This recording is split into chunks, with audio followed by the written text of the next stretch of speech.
నరేంద్ర మోడీ గారు గతంలో 2014లో రాష్ట్ర రాజధాని అమరావతి అని చెప్పి ప్రకటించిన తర్వాత ఢిల్లీ నుండి వస్తూ గంగా నదిలో ఉన్నటువంటి ఒక చెమ్మెడు మురుకు నీళ్ళు, అదేవిధంగా అవినీతి పాప పెంకిలమైనటువంటి పార్లమెంటు భవనంలో ఉన్నటువంటి ఒక తట్టెడు మట్టి తీసుకొని వచ్చి విభజన ఆంధ్రప్రదేశ్ నోట్లో మట్టి కొట్టి వెళ్ళిపోయాడు. వెళ్ళిపోయిన తర్వాత రాష్ట్రంలో కొత్త రాజధాని నిర్మాణానికి సహకారం అందిస్తాం, పోలవరం ప్రాజెక్టు నిర్మాణం చేపడతాం, విభజన హక్కు చట్టంలో ఉన్నట్టు అన్ని అంశాలను కూడా నెరవేరుస్తామని చెప్పి వాగ్దానం చేశారు. చివరికి ఉత్తరాంధ్ర, రాయలసీమకు వెనకబడ్డ ప్రాంతాలకు ప్యాకేజ్ ఇస్తామని చెప్పి ప్రకటించి ప్యాకేజీ లేకపోగా ఒక్కొక్క జిల్లాకు 50 కోట్ల రూపాయలు ఇచ్చి ఆదుకుంటామని చెప్పి ఆ డబ్బులను కూడా వెనక్కి తీసుకొని పోయినటువంటి దుర్మార్గకరమైనటువంటి విధానాలు గతంలో అవలంబించారు. అదే సందర్భంలోనే అధికార మార్పిడి జరిగిన తర్వాత రాష్ట్ర ముఖ్యమంత్రిగా జగన్మోహన్ రెడ్డి గారు వచ్చిన తర్వాత ఆయన రాష్ట్ర రాజధాని అమరావతి కాదు 3 రాజధానులు ఏర్పాటు చేస్తున్నామని చెప్పేసి 3 ముక్కలాట ఆడితే ఆ ఆటలో నరేంద్ర మోడీ యొక్క 100 మాగదులు భాగస్వాములై ఈ రాష్ట్ర ప్రజలతో ఆడుకున్నారు. అదే చంద్రబాబు నాయుడు గారు అదే నరేంద్ర మోడీ గారిని చాలా దారుణంగా గట్టిగా విమర్శించాడు. 2018 వరకు ఆయన సంకనెక్కి ఆయనతో పాటు కులికి 2018 ఎన్నికల ముందు జగన్మోహన్ రెడ్డి గారు ఎక్కడ వస్తాడో అని చెప్పి భావించి వెంటనే సంక దిగి ఆయన విమర్శల పరంపర ఎత్తుకున్నాడు. కానీ ఆ అధికారం పోయింది. ఇప్పుడు మళ్ళీ చంద్రబాబు నాయుడు గారికి అధికారం వచ్చిన తర్వాత నిన్న అమరావతికి సంబంధించి మళ్ళీ పునర్నిర్మాణానికి సంబంధించి పునఃశంకుస్థాపన అని చెప్పి, అంటే ఏదో ఒక సినిమాలో ఒక డైలాగ్ ఉంది, చెయ్యాలి చెల్లికి మళ్ళీ మళ్ళీ పెళ్ళి అని చెప్పి తనికెళ్ళ భరణి గారు చెప్పినట్టు డైలాగు గుర్తుకొస్తుంది. పిలవడానికి మీకు సిగ్గు లేకపోయినా రావడానికి ఆయనకైనా సిగ్గు ఉండాలి. గతంలో మీ బంగారు చేతులతోనేగా ఇక్కడ శంకుస్థాపన చేసింది, మళ్ళీ సిగ్గు లేకపోతే పునర్నిర్మాణం అని చెప్పారు. వచ్చాడు ఇక్కడికి వచ్చి మనమే చెయ్యాలి, మనమే చేస్తామని చెప్పేసి దీర్ఘాలు తీశాడు. ఏం పీకారు ఉంట, ఏం కట్టలు కట్టుకోమని మమ్మల్ని మీరు ఆదేశించారు ఉంట. 6500 పైచీలకు బస్సులు పెట్టి కోటాను కోట్ల రూపాయలు డబ్బులు ఎదతల్లి పొద్దున్న నుంచి సాయంత్రం వరకు మాలాంటి ఉద్యమకాలను ఇలాంటి పోలీసులు సమాచారం ఇస్తే ఇళ్లలోనే నిర్బంధించి ఏం చేశారంట. ఏ రాష్ట్రానికి ఏమన్నా ప్రత్యేక హోదా అని ప్రకటించారా? వెనకబడ్డ ప్రాంతాలకు ప్రత్యేక ప్యాకేజ్ అన్నారా? లేకపోతే కడప స్టీల్ ప్లాంట్ గురించి ఏమన్నా ఒక మాట చెప్పారా? లేదు ఇక్కడ ఈ రాష్ట్ర అభివృద్ధి కోసం ఇంత డబ్బులు ఇస్తామని చెప్పారా? పోలవరం ఎత్తు తగ్గించాం, ఈ రాష్ట్రంలో పోలవరం ఎత్తు తగ్గించకుండా జాతీయ ప్రాజెక్టుగా దాన్ని ప్రకటిస్తున్నాం, నిర్వాసితుల సమస్యను పరిష్కరిస్తాం, వెంటనే టైం బౌండ్తో పూర్తి చేస్తామని ఏమన్నా చెప్పారా? హితోధికంగా సహకారం అందిస్తున్నారని చెప్పి సిగ్గు లేకుండా పార్లమెంటు సభ్యులు మొదలుకొని ముఖ్యమంత్రి వరకు, పవన్ కళ్యాణ్ వరకు, లోకేష్ బాబు గారి వరకు, లోకేష్ బాబు గారు అయితే మరీ పొగడతలు, అంటే దాంట్లో ఏదో ఒకటి ఉంది, ఎవరో అనుకుంటారు చూడు, చిడతలు పట్టుకొని పటాపట్టని నన్ను నువ్వు పొగడా నిన్ను నేను పొగడ, మాకేంటి ఒరిగింది ఇంట ఆంధ్రప్రదేశ్ ప్రజలకు ఏం తీసుకొని వచ్చారు ఉంట నరేంద్ర మోడీ గారు రావడం ద్వారా. కాబట్టి నరేంద్ర మోడీ గారి యొక్క డెమగాగు మాటలు తప్ప ఈ రాష్ట్రానికి ఆర్థికంగా ఏమీ ఉపయోగం లేదు. నెంబర్ 1. రెండో అంశం, రాష్ట్రానికి మేము హితోధికంగా సహకారం, ఏం సహకారం అని ఇచ్చాము? మీరు ఏమన్నా మాకేమన్నా ఇన్సెంటివ్స్ ఇస్తున్నారా? సహాయం అందిస్తున్నారా? మాకు 15,000 కోట్లు ప్రపంచ బ్యాంకు నుంచి డబ్బులు ఇప్పించారు. మా నాయన కట్టాలా? మా నాయన కట్టకపోతే నేను కట్టాలా? నేను కట్టకపోతే నా గుట్టరు పిల్ల కట్టాలి, లేకపోతే ఆ పిల్ల గుట్టరు పిల్ల కట్టాలి. వడ్డీ మొదలు మళ్ళీ కట్టాల్సిందేగా. మాకు ఏం సహకారం అందించే ఉంటా. కాబట్టి చంద్రబాబు నాయుడు గారు ఇంకా ఎన్నిసార్లు బ్లఫ్ చేస్తామండి జనాన్ని. కాబట్టి చంద్రబాబు నాయుడు గారు పవన్ కళ్యాణ్కు చాక్లెట్ ఇచ్చాడు. ఇంతకుముందు అయితే మట్టి తెచ్చాడు, ఆయన దగ్గుతున్నాడు కాబట్టి ఒక చాక్లెట్ ఇచ్చిపోయాడు. నీకు చాక్లెట్ ఇవ్వగానే ఓహో అని ఊగితే సరిపోతుందా? రాష్ట్ర అభివృద్ధి జరుగుతుందా అని మేము అడుగుతూ ఉన్నాం. కాబట్టి ఇక్కడ నుంచి 6 లైన్లు వస్తున్నాయి, అక్కడ నుంచి 10 లైన్లు వస్తున్నాయి. రైల్వే స్టేషన్కు 4,000 ఎకరాలు ఇచ్చాం. ఎందుకండి రైతుల ఆత్మహత్యల నివారణ కోసం రైతులకు ఏమన్నా వస్తూ ఉందా? లేదు జాతీయ ప్రాజెక్టుగా పెట్టారు, లేదు నీటిపారుదల ప్రాజెక్టులకు ఇదో ఈ 10 రూపాయలు డబ్బులు ఇస్తున్నాం, కరువుతో అల్లాడుతున్నటువంటి కరువు సీమలను కాపాడమని చెప్పారా? లేదు. ఈ చంద్రబాబు నాయుడు గారికి, ఈ పవన్ కళ్యాణ్కు మీకు సోయి ఉంటే పక్కన ఉత్తరాంధ్రలో ఉన్నటువంటి రబ్బర్ డ్యామ్ వంశధార, ఆ పక్క ఒరిస్సాకు, ఈ పక్క ఆంధ్రప్రదేశ్కు సంవత్సరాల తరబడి పెండింగ్లో ఉంది నదీ జలాల సమస్య. ఇప్పుడు అక్కడ బీజేపీ గవర్నమెంటే, ఇక్కడ బీజేపీ గవర్నమెంటే. ఇది టీడీపీ గవర్నమెంట్ కాదు, బీజేపీ గవర్నమెంటే. మీరిద్దరూ కూర్చొని మాట్లాడి మరి ఉత్తరాంధ్ర బాగు చేయొచ్చు కదా. అలాంటి ఆలోచనలు లేవు. అంటే పొగుడుకోవడానికి, ఒకరికొకరు పొగుడుకోవడానికి మీ డబ్బాలు రాళ్ళు వేసుకొని గిలకరించుకుంటే మాకేమన్నా మా కళ్ళల్లో కారేటువంటి రక్తం ఏమన్నా ఆగిపోతుందా? ఈ ప్రాంత నిరుద్యోగ సమస్యకు పరిష్కారం ఏమన్నా దొరుకుతుందా? ఈ ప్రాంత రైతాంగ ఆత్మహత్యలకు నివారణ మార్గం ఏమన్నా ఉందా? కాబట్టి ఇత్యాది సమస్యలన్నీ కూడా ఈరోజు ఉన్నాయి.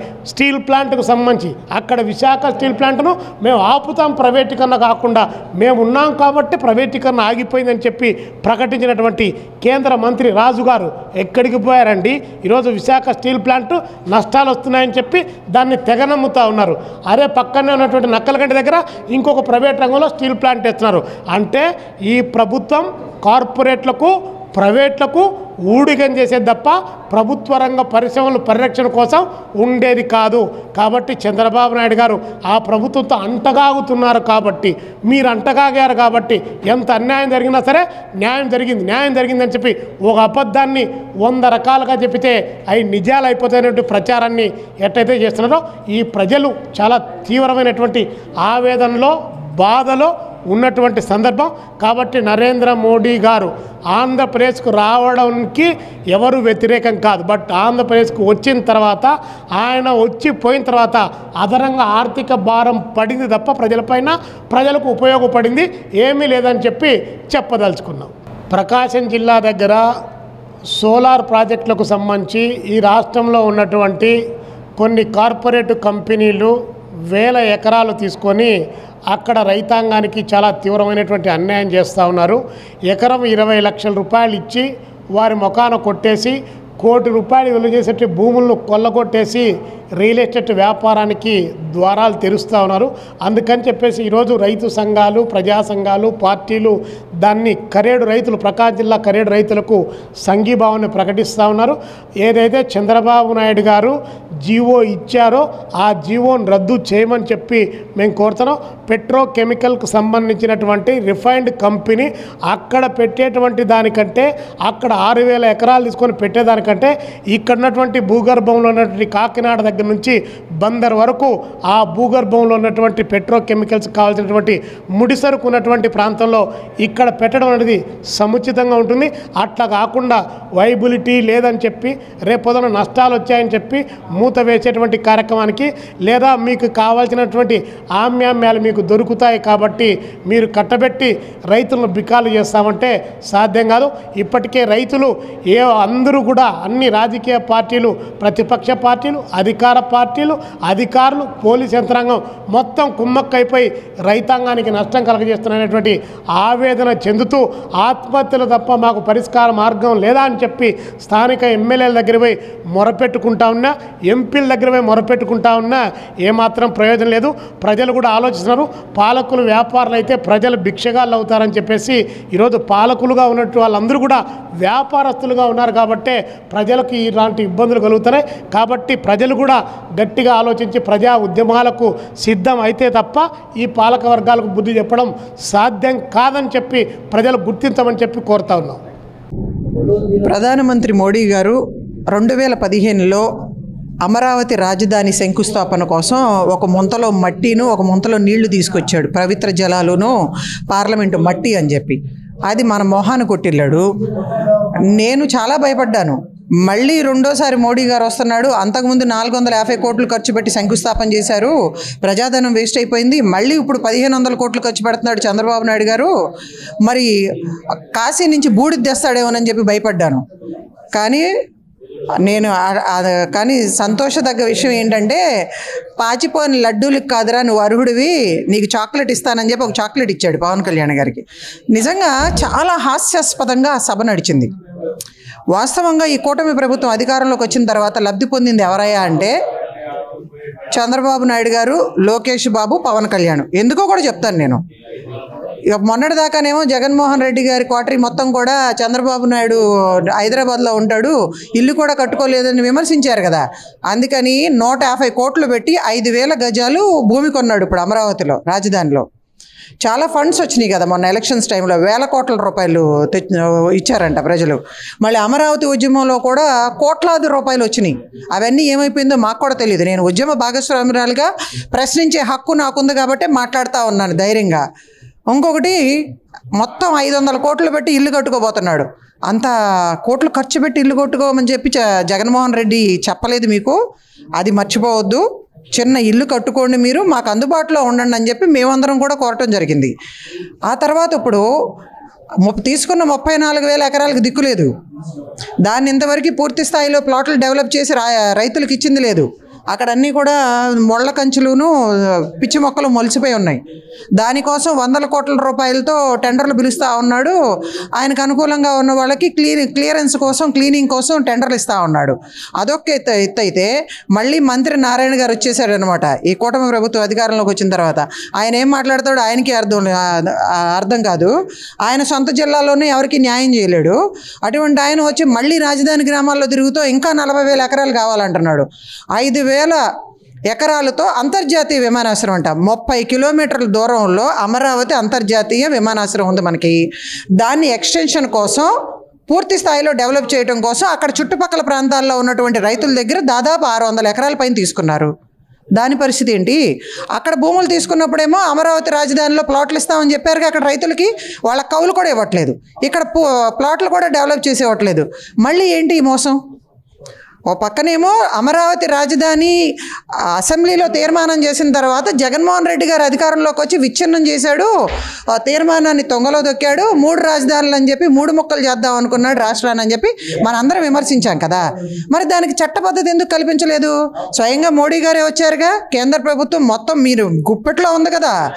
ఈ రోజున అధికారంలో కొనసాగుతున్నాడు మోడీ అంటే, కేంద్రంలో ఎన్డీఏ ప్రభుత్వం ఉందంటే అది ఆంధ్రప్రదేశ్ ప్రజలు పెట్టిన భిక్ష. మనం డిమాండ్ చేసే పరిస్థితిలో ఉన్నాం. మనకి ఆ ప్రత్యేక హోదా, విభజన హామీలు, అదేవిధంగా పూర్తి చేయవలసినటువంటి పోలవరం కానీ, రాజధాని నిర్మాణం కానీ, రైల్వే జోన్ కానీ, విశాఖ స్టీల్ ప్లాంట్ ప్రైవేటీకరణ కాకుండా అడ్డుకునే పరిస్థితుల్లో మనం ఉన్నాం. కేంద్ర ప్రభుత్వాన్ని ప్రశ్నించాలి, అడుక్కోవటం కాదయ్యా. మరి అటువంటిది మనం ఇవన్నీ కూడా ఎందుకని డిమాండ్ చేసి తీసుకోలేకపోతున్నాం? ఏంటి పొగట్టుదలా? ఆ వేదిక ఏర్పాటు చేసింది ఒకళ్ళకొకళ్ళు పొగుడుకోవటానిక? ఆ టెక్నాలజీకి ఆది గురువులాగా చెప్తా ఉన్నాను. టెక్నాలజీ తీసుకొచ్చిందే భారతదేశానికి మాజీ ప్రధాని రాజీవ్ గాంధీ గారు. మరి జామ్ టెక్నాలజిస్ట్ అంట. ఆధార్ తీసుకొచ్చింది మేము కాంగ్రెస్ హయాంలో మన్మోహన్ సింగ్ గారు ప్రధానమంత్రిగా. మరి అదేవిధంగా మొబైల్ తీసుకొచ్చిందే అప్పటి ప్రధాని కాంగ్రెస్ హయాంలో పివి నరసింహరావు గారు.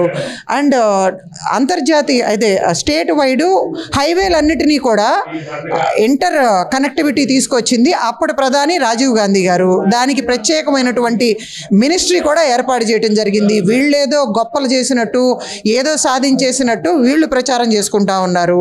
అందుకని ఏంటంటే మేము డిమాండ్ చేసేది ఏంటంటే, మీరు కూటమి అధికారంలోకి రాకముందు సూపర్ 6 అధికారంలోకి వచ్చిన వెంటనే అమలు చేస్తా ఉన్నారు కదా. ఏది మహిళలకు ఇస్తానన్నటువంటి ఫ్రీ బస్ ఏది? అదేవిధంగా అనేక హామీలు ఇచ్చారు. సిలిండర్ ఎవరికి కూడా సరిగ్గా అందటం లేదు 500 రూపాయలకి. నీకు 15,000, నీకు 15,000, నీకు 15,000 అని చెప్పి కడుపులో ఉన్నటువంటి బిడ్డకు కూడా 15,000 అని చెప్పి ప్రచారం చేసుకున్నారు. అవన్నీ ఎక్కడా? మరి నిన్న మోడీ గారేమో దాని గురించి అంటే మీరు మళ్ళీ తప్పుల మీద తప్పులు చేస్తూ ఉన్నారు. 2014లో అధికారంలోకి వచ్చిన తర్వాత చేసినటువంటి తప్పులే మళ్ళీ పునరావృతం అవుతూ ఉన్నాయి. అప్పుడు అట్లాగే ప్రత్యేక హోదా, విభజన హామీలు, రైతు రుణమాఫీ, డోక్రా రుణమాఫీ అని చెప్పి అవన్నీ మీరు పూర్తి చేయాల. అందుకే మిమ్మల్ని ప్రజలు తిరస్కరించారు. సో ఇప్పుడు కూడా మళ్ళీ రాజధానికి చట్టబద్ధత కల్పించకుండా, ఇప్పుడు తీసుకున్నటువంటి భూములకి ఆ రైతులకి న్యాయం చేయకుండా ఇంకా భూములు తీసుకోవాలి, కార్పొరేట్ శక్తులకి ధారాదత్తం చేయాలి అన్న ఆలోచన చాలా స్పష్టంగా కనిపిస్తూ ఉంది. మోడీ గారు అదే హిడెన్ ఎజెండాతో ఇక్కడికి వచ్చాడు. ఇదంతా కూడా ఒక ఈవెంట్. అంటే మన ముఖ్యమంత్రి చంద్రబాబు నాయుడు గారు మంచి ఈవెంట్ మేనేజరు, దాంట్లో నో డౌట్ అనమాట. అది మాత్రం నేను ఒప్పుకుంటాను, ఆయన ప్రశంసిస్తాను. కానీ at the same time Andhra రాష్ట్ర అభివృద్ధి జరగటం లేదు, ప్రజలు మోసం చేస్తూ ఉన్నారు. మోడీ గారు మిమ్మల్ని అడ్డం పెట్టుకుని ఆంధ్ర రాష్ట్రంలో ఉన్నటువంటి భూముల్ని దోచుకునే ప్రయత్నం చేస్తూ ఉన్నాడు. రీసెంట్గా లోకేష్ గారు చెప్పారు 2 లక్షల ఎకరాలు తీసుకుంటామని చెప్పి.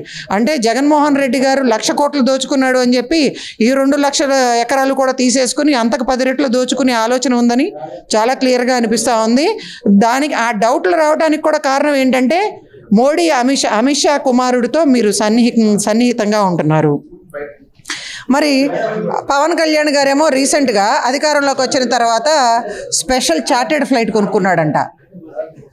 మార్నింగ్ గన్నవరం విమానాశ్రయంలో దిగుతున్నాడంటే ఈవినింగ్ అదే చార్టెడ్ ఫ్లైట్ ద్వారా హైదరాబాద్ వెళ్ళిపోతున్నాడంట. అంటే లబ్ధి పొందింది ఎవరయ్యా అంటే కేంద్రంలో ఉన్నటువంటి మోడీ, అమిత్ షా, మరి ఇక్కడ ఉన్నటువంటి చంద్రబాబు నాయుడు, లోకేష్, పవన్ కళ్యాణ్ మాత్రమే. ప్రజలకు ఒరిగింది ఏమీ లేదు. ఇవన్నీ దృష్టిలో పెట్టుకుని ప్రజలు బుద్ధి చెబుతారు, ప్రజలు ఇవన్నీ కూడా చూస్తూ ఉన్నారు అన్న భయంతోనైనా సరిగ్గా ఆలోచించి పరిపాలన చేయాలి, మీ అనుభవాన్ని రాష్ట్ర అభివృద్ధి కోసం వాడాలి అని చెప్పి హితవు పలుకుతా ఉన్నాను. రాజధాని పేరుతో పునర్నిర్మాణం కోసం ఆయన పిలిచి ఆయన నీ కొడుకైతే ఇంకా భయంకర నమో నమో నమో అంటే నమో అంటే ఏంటి? అరే పిచ్చి పుల్లగా, నిన్ను పవన్ కళ్యాణ్ని తీసుకెళ్ళి హిమాలయ పర్వతాలలో డిసెంబర్ నుండి జనవరి వరకు అక్కడ పెట్టాలి. మిమ్మల్ని ఆ చలి బాధ ఏంటో, ఆ బార్డర్ కాపలేంటో వాళ్ళిద్దరికి తెలుసుద్ది. ముఖ్యంగా పవన్ కళ్యాణ్ని తీసుకెళ్ళి 3 నెలలు హిమాలయ పర్వతాలలో పెట్టాలా. అప్పుడు కానీ వాడు బాధ ఏంటో వాడికి తెలుసుద్ది. చాలా తప్పు. మీరు పొగుడుకున్నారు. నిన్న ఇచ్చాడు, నీకు మంచి చాక్లెట్ ఇచ్చాడు. అరే దీని మీద నోరు మూసుకరా బాబు అని. నీకు ఇంకా అర్థం కాకపోతే నువ్వు నమో నమో అని ఈ బుడ్డోడు నువ్వు చాక్లెట్ ఇస్తున్నావు కానీ నోట్లో పెట్టుకొని సప్పరిస్తా మెదలకుండా కూర్చున్నావు కోతి ముఖం వేసుకొని. ఎందుకురా మీరు బతికేది? ఆంధ్రప్రదేశ్ని ఎట్ట సర్వనాశనం చేశారు. చంద్రబాబు నాయుడు 14 సంవత్సరాలు 15 సంవత్సరాలు ముఖ్యమంత్రి అంటున్నాడు. ఆడు చేసిన పని ఏదో ఇప్పటికి ఒక్క ప్రాజెక్టు కట్టాడా, ఒక స్కూల్ కట్టాడా, ఒక కాలేజీ కట్టాడా? ఏం కట్టాడు చెప్పమను. 3 సంవత్సరాలు చేసిన జగన్మోహన్ రెడ్డి గారు 10 ఫిషింగ్ హార్బర్లు, 4 పోర్ట్కోలు, 17 మెడికల్ కాలేజీలు కడుతుంటే మీకు కళ్ళు కుట్టి అరే ఈడొచ్చి ఇలా డెవలప్ చేస్తే పేదవాళ్ళందరూ బాగుపడిపోతారని రకరకాల ఇష్యూ చేసి 14 లక్షలు 15 లక్షలు అప్పు చేశాడని మాట్లాడావు. అప్పు ఎక్కడ చేశాడు, ఎవరికి చేశాడు? మీరే చెప్పారు 6,45,000 కోట్లు అప్పు ఉందని. ఏది నువ్వు ఎలగబెట్టింది కలిపి జగన్మోహన్ రెడ్డి గారు 3,39 కోట్ల రూపాయలు అప్పు చేశాడు. 2,75,000 కోట్ల రూపాయలు డైరెక్టు బెనిఫిట్ ప్రజలకు ఇచ్చాడు. ఈ చేసిన వర్కులు కాక ప్రతి జిల్లాకు ఆర్బీకే సచివాలయం, ప్రతి జిల్లా కాదు ప్రతి పంచాయతీకి కట్టిన మొగోడు జగన్మోహన్ రెడ్డి గారు. అదే ప్రతి ఏరియాకు హాస్పిటల్స్, ప్రతి 2,000 మందికి ఒక హాస్పిటల్ కట్టించాడు. ఇవన్నీ మీకు కనపడవు, ఎందుకంటే మీకు కళ్ళు మూసకపోయిండయి. కమ్మ కావరం ఎక్కింది మీకు. చెప్పాలంటే నేను ఖచ్చితంగా చెప్తున్నాను, కమ్మ కావరం ఎక్కింది మీకు. కమ్మలలో కూడా చాలామంది మంచి వాళ్ళు ఉన్నారు, దేశం ఎదగాలనేటోళ్ళు ఉన్నారు. కేవలం చంద్రబాబు నాయుడు కొమ్ముగాసేవాడు, చంద్రబాబు నాయుడు ఇచ్చే భిక్ష తినేవాళ్ళు మాత్రమే ఇలా మాట్లాడుతున్నారు. అయ్యా ఇప్పుడు రాజధాని చేస్తానన్నాడు. ఏం చేస్తాడు? మన భారతదేశాన్ని ఇంతవరకు ఎక్కువ సాయిబులే పరిపాలించారు, అందరికీ తెలుసు. వాళ్ళు ఎక్కడన్నా మన గుడులను కూలగొట్టారా, మన చర్చిలను కూలగొట్టారా, మనకేమన్నా హాని చేశారా? కానీ వాళ్ళల్లో కూడా ఈ తుగ్లక్ లాంటి వాళ్ళు ఒక సాయిబు ఉన్నాడంట. ఆడన్నాడు, అరే రాజధాని కాదు నాకు పంచి రాజధాని, అటు భూమి మీనొద్దు అటు ఆకాశం మీనొద్దు, అక్కడ కట్టాలని అడిగాడంట. అడిగితే అయ్యా సింగపూర్లో మంచి మేధావులు ఉన్నారు, వాళ్ళైతే కట్టగలుగుతారని మోడీ గారు చెప్పారంట. మోడీ గారు మాట్లాడి నేను సింగపూర్ వెళ్ళాడు. సింగపూర్ వెళ్ళి ఇక్కడ మనకెట్ట గవర్నమెంటు 34,000 ఎకరాలు ప్రజలు ఇచ్చారు, 20,000 ఎకరాలు గవర్నమెంటు ఆ భూమి తీసుకొని సింగపూర్ వాళ్ళని పిలిపించాడు. ఎవడో ఈశ్వర్ అనేవాడు వచ్చాడు. అయ్యా మేము కడతాము, ఇటు భూమి మీద వద్దు, ఆకాశం మీద వద్దు, మధ్యలో నేను రాజధాని కడతానని మంచి ఉదాహరణ చెప్పాడంట. దీనికి అడ్వాన్స్గా ఒక 1000 కోట్లు అవుతుందంటే ఓకే 1000 కోట్లు ఇస్తానని మనోడు అడ్వాన్స్ ఇచ్చే దాంట్లో నంబర్ 1 కదా. అడ్వాన్స్ పే 1000 కోట్లు చేస్తున్నాగానే ఆడు ఈశ్వరను సింగపూర్ వెళ్ళి మన ఇండియాలో దొరుకుతాయి చిలకలు, పచ్చ చిలకలు, పసుపచ్చ చిలకలు, ఒక 100 పసుపచ్చ చిలకలు నేర్కొని 100 పచ్చ చిలకలు నేర్కొని మోడీకి చెబితే మోడీ వీటన్నిటిని ప్యాక్ చేసి ఆయనకు పంపించాడంట. ఆడు 100 రోజులు టైం పెట్టాడు. 100 రోజులలో నీ రాజధాని కట్టడానికి మేము రెడీ, నువ్వు ఇసుక, సిమెంటు, ఇసుక, నీళ్ళు అన్నీ తయారు చేసుకొని ఈ రాజధానిలో పెట్టుకో, నేను కడతానని చెప్పాడంట. ఓకే, 100 రోజుల లోపల ఈడేం చేశాడు, ఈ పచ్చ చిలకలను ఈ గ్రీన్ చిలకలను తీసుకెళ్ళి పసుపచ్చ చిలకలకేమో ఇసుక తీసుకురా అని ఈ మ్యాథ్ వేసి నేర్పించాడు. చిలకలు మనం ఏ చెప్తే అయ్యే పలుకుతాయి. ఈ పచ్చ చిలకలకి ఏం చెప్పాడు, మట్టి తీసుకురా, సున్నం తీసుకురా, మట్టి తీసుకురా, సున్నం తీసుకురా అని ఒక 100 రోజులలో వాడు ట్రైనింగ్ ఇచ్చి చంద్రబాబు నాయుడు దగ్గరికి వచ్చాడు. అయ్యా, రాజధాని కట్టడానికి మా మేస్త్రులు రెడీగా ఉన్నారు, నువ్వు ఇసుక, సున్నము, నీరు, మట్టి అన్నీ తయారు చేసుకున్నావంటే అదిగో సార్ ఆల్రెడీగా మీకు 1000 కోట్లు ఇచ్చాను, ఒక 50 కోట్ల రూపాయలు మెటీరియల్ రెడీ చేసి పెట్టాను అని అంటే, సరే నేను ముందు మా మేస్త్రీలను అంత పచ్చగా ఉంటారు, మా మేస్త్రీలను వదులుతాను అన్నాడంట. ఆ 100 చిలకలను గ్రీన్ చిలకలను వదిలేశాడు. అవి రాజధాని చుట్టూ తిరుగుతా ఇసుక తీసుకురా, మట్టి తీసుకురా, ఇసుక తీసుకురా, మట్టి తీసుకురా అంటున్నాడంట. ఆ తర్వాత మళ్ళీ ఒక పావు గంట ఆగి ఈ పసుపు చిలకలను వదిలేశాడంట. సున్నం తీసుకురా, ఇసుక తీసుకురా, సున్నం తీసుకురా, ఈ వాగినాయి. అప్పుడు అన్నాడంటే, ఏమండి మా మేస్త్రీలు రెడీగా ఉన్నారు మీకు రాజధాని కట్టడానికి, మీ సున్నం ఇటుక వాళ్ళకి అందించండి. ఏమన్నాడు తెలిసిన, మా మేస్త్రీలు అదిగో చూడు 200 మంది, ఒక 100 మంది ఒక పక్క, 100 మంది ఒక పక్క తిరుగుతున్నారు పైన, నువ్వు ఆకాశంలో కట్టమంది, నీ సున్నం ఇటుక తీసుకెళ్ళి వాళ్ళకి అందించండి, వాళ్ళు రాజధాని కడతామన్నారు. చంద్రబాబు నాయుడికి ఏం చేయాలనో తెలియక, ముఖం తేలేసి రైతులకు ఏం చెప్పాలో తెలియక ఈ సున్నం ఇటుక ఆడికి ఎవడు అందించాలి అని అంటే మోడీ గారికి ఫోన్ చేసి చెప్పాడంట, ఏమయ్యా నువ్వు చెప్పినట్టే చేశా, నేను మేస్త్రీలు పంపన్నావు, పంపించా, సింగపూర్ రోడ్కి ట్రైనింగ్ ఇచ్చి నీ దగ్గరికి తీసుకొచ్చాడు. మధ్యలో నన్ను ఎందుకు అడుగుతావు, నేను నీకు 15 లక్షల కోట్లు ఇచ్చా కదా, వాడితో నువ్వు వాడికి 1000 లక్షలు ఇచ్చావో ఎంత ఇచ్చావో నాకు తెలియదు, మరి కట్టించుకోవడం నీ బాధ్యత కదా. నిన్న అదే రాజధానిలోకి వచ్చి ప్రసంగాలు బ్రహ్మాండంగా చేసి భుజం కలుపుకుందామని చెప్పి భుజం వద్దులే అని పవన్ కళ్యాణ్కి ఒక చాక్లెట్ ఇచ్చి దూరంగా కూర్చోబెట్టాడు. మనోడే నమో నమో నమో నమో అంటున్నాడు కదా, ఈ నమోని తీసుకెళ్ళి పక్కన కూర్చోబెట్టారు. మరి రాజధాని ఎవరు కట్టాలా, డబ్బులు ఎవరు ఇవ్వాలా, అప్పు చేసి కట్టేదేంటి? జగన్మోహన్ రెడ్డి గారు ఎక్కడ రూపాయి అప్పు లేకుండా 16,000 సచివాలయాలు, 16,000 ఆర్బీకేలు, 10 ఫిషింగ్ హార్బర్లు, 4 పోర్టుకోలు, వైజాగ్లో బ్రహ్మాండమైన రిషికొండకు ప్యాలెస్లు కడితే, ఉద్దాన ఏరియా వాళ్లకు కిడ్నీ బాధితులకు బ్రహ్మాండమైన హాస్పిటల్ కడితే అవి నీకు కనపడలే. ప్రతి 2,000 మందికి టౌన్లతో సహా, టౌన్లో మేజర్ హాస్పిటల్ ఉన్న టౌన్లతో సహా ఇక్కడ హాస్పిటల్ కట్టిన వ్యక్తి.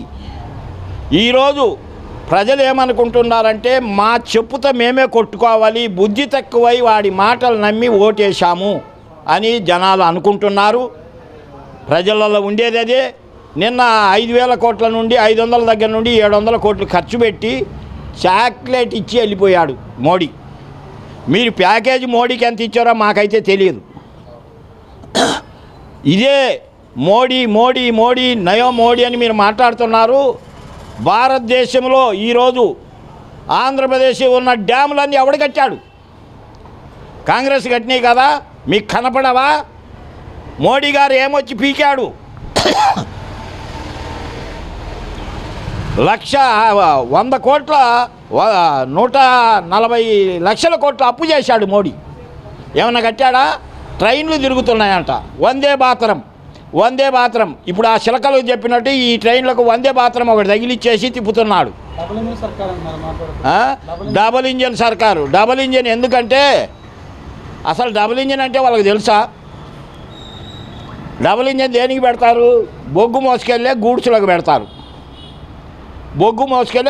పెడతారు. మీ దగ్గర ఏమన్నా పనికిమాల బొగ్గు స్క్రాప్ ఉంటే దాంట్లో వేసి నా ఇంజను నీ ఇంజన్ కలిపి తీసుకెళ్ళి ఇతర దేశాలకు అమ్ముకుంటాననే రకము మోడీని గురించి మీరు ఎంత పొగుడుతున్నారంటే పొగడే సరిపోయింది. ఆయన ఇచ్చింది ఏం లేదు, చాక్లెట్ ఇచ్చి వెళ్ళిపోయాడు. నీకేమి ఇచ్చాడో తెలియదు, నీకు లోనికి వెళ్ళి ఏమన్నా ఇచ్చాడేమో మాకైతే తెలియదు. ఎందుకంటే మీ అబ్బల కొడుకులు ఆడొకడు ఆ డబ్బగాడు, వాడికి ఇదే పని. మనుషులు చచ్చిపోతే పట్టించుకోడు, ఆవులు చచ్చిపోతే అడవిలో పులులు చచ్చిపోతే మాత్రం ఇమీడియట్గా యాక్షన్ తీసుకోమంటాడు. అరే తిరుపతిలో 6గురిని చంపేశారు, నిన్న ఇక్కడ ఒక 8 మందిని చంపేశారు సింహాచలంలో. ఇంకా ఎన్ని గుళ్ళల్లో మీరు పూజలు చేయాలో చెప్పండి, అక్కడ కూడా ఏదో ఒకటి చేస్తారు. మీరు చేసే ప్రతి పనికి భగవంతుడు అనేవాడు చూస్తున్నాడు.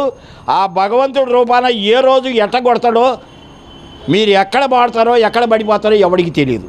మీరు అనుకుంటున్నారు మోడీ గారు చేస్తారని. మోడీ గారు ఏమి చేయడు. జనాలను రెచ్చగొట్టి, కుల మతాలను అతీతంగా రెచ్చగొట్టి, హిందువుకు, క్రిస్టియన్కు, ముస్లింస్కు తగాదా పెట్టి తమాషా చూస్తాడు తప్ప. అరే ఆడగుతురు దేశాన్ని పరిపాలించింది 16 సంవత్సరాలు ఇందిరాగాంధీ. 71లో యుద్ధం వస్తే, యుద్ధం కాదు, వాళ్ళు అక్కడ ప్రిపేర్ అవుతున్నారు మన మీద దాడి చేయడానికని తెలిసిన వెంటనే అప్పుడున్న డిఫెన్స్ మినిస్టర్ బాబు జగజీవన్ రావు ఇందిరాగాంధీకి కూడా చెప్పకుండా రాత్రి 12 గంటలకు వార్ స్టార్ట్ చేశాడు. డిసెంబర్ 14వ తారీఖు నైట్ 12 గంటలకు వార్ స్టార్ట్ చేసి, డిసెంబర్ 17వ తారీఖు రాత్రి 12 గంటలకు కరాచీలో జెండా బాతి. అంటే మన సైనికులు వెళ్తేనే కదా కరాచీని ఆక్యుపై చేసుకునేది. అక్కడ జెండా బాతి అప్పుడు ఫోన్ చేసి చెప్పాడు, అమ్మా మా పని పూర్తి అయిపోయింది అని. అంటే అప్పుడు ప్రపంచ దేశాలన్నీ బిత్తరపోయి, అయ్యా సీజ్ ఫైర్ చేసి మీరు వెనక్కి వెళ్ళిపోండి, మీకు స్వతంత్రం మేము అలా ఇవ్వలేదు, ఒక దేశం మీనికి మేము అటాక్ చేయడానికి వీల్లేదని ఆ రోజు మనం చట్టంలో రాసుకోబట్టే మీకు మేము స్వతంత్రం ఇచ్చింది. ఈడు పొద్దాక మా దాయేది దేశం అని ఇన్ని మేము సపరేట్ చేస్తే ఈడే పొద్దాక మమ్మల్ని ఈపు గోకుతుంటే ఆ తట్టుకోలేక మేము ఒక దెబ్బ కొట్టామన్నాడు. 71లో కొట్టిన దెబ్బకు ఇవాళ 50 సంవత్సరాలు దాటిపోయింది.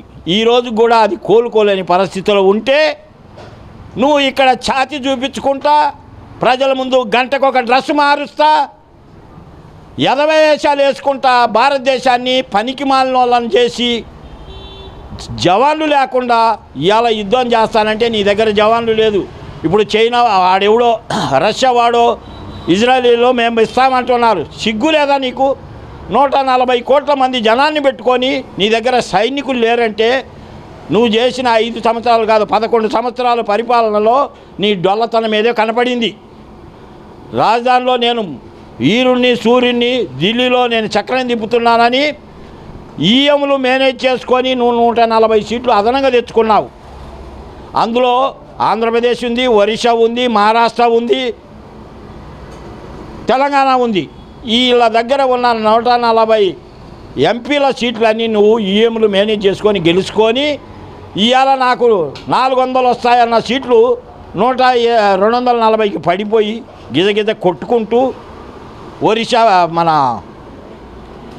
బీహార్ ముఖ్యమంత్రి కాళ్ళు పట్టుకొని, చంద్రబాబు నాయుడు అయితే ఎట్లా నీ కాళ్ళు పట్టుకోవడానికి రెడీగా ఉన్నాడు. ఎందుకంటే చంద్రబాబు నాయుడు అన్ని లొసుకులే. 36 కేసులలో స్టేలు తెచ్చుకొని కూర్చొని బతుకుతున్న వ్యక్తి ఎవడంటే చంద్రబాబు నాయుడే. మగోడాలు అయితే జగన్మోహన్ రెడ్డి అలా నీ స్టేలు వికెట్ చేసుకొని ఒక్కదానికి విచారణకు రా.